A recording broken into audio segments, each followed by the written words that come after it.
Then that's over. What That's is it? over. And these are all service members. Current soldiers are covered by the military hospitals.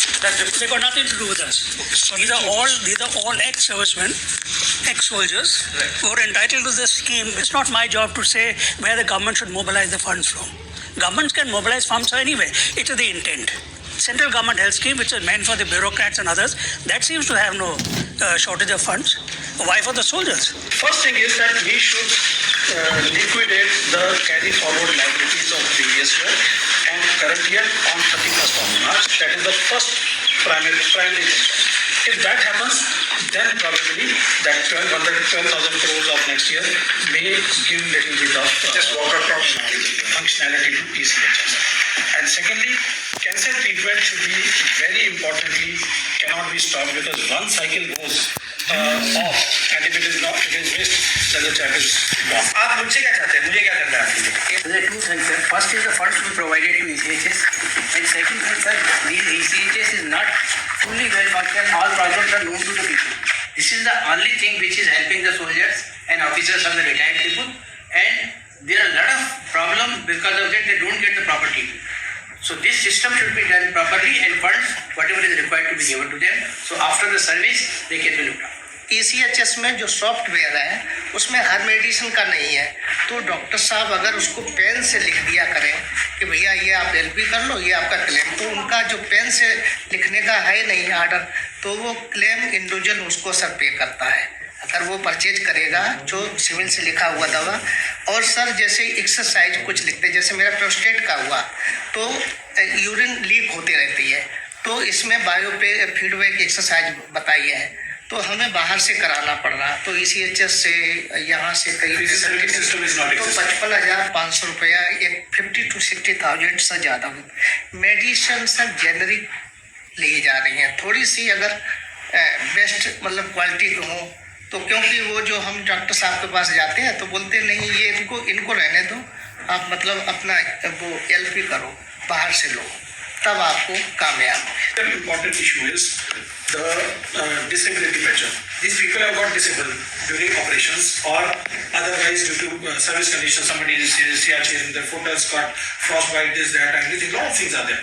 And their disability pension was tax-free from 1922 onwards. From the Income Tax Act 1922, under Section 60, they said it will be tax-free.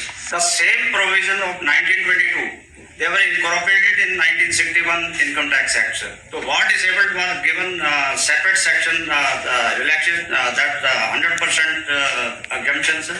And other disabled also given under different sections, sir. This thing continue till today, sir. It will end on the 31st March, sir. 104 years of tax exemption, they've just taken it away in this finance bill, sir.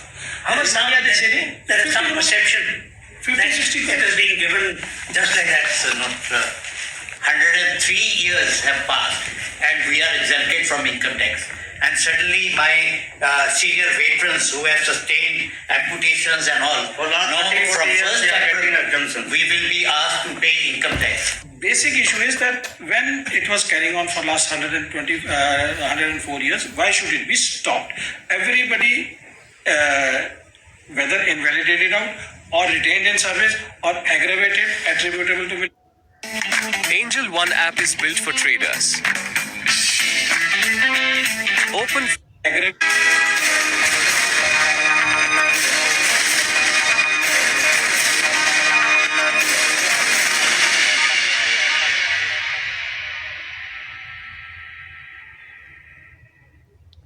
CHS campaign and Save Disability campaign is there, sir. Okay. It will be great, sir, if you can. Let us make it a target to get their job done. Sir. Let's try and see if we can do it.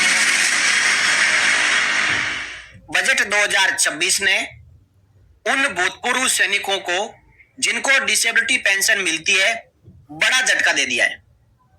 यह झटका इतना बड़ा है कि इसमें जो अधिकारी है यानी जो अधिकारी रिटायर है उनको अब 1.5 लाख रुपए से लेके 3 लाख रुपए तक इनकम टैक्स के तौर पे चुकाना पड़ेगा, क्योंकि डिसेबिलिटी पेंशन को इनकम टैक्स के दायरे में लाया गया है।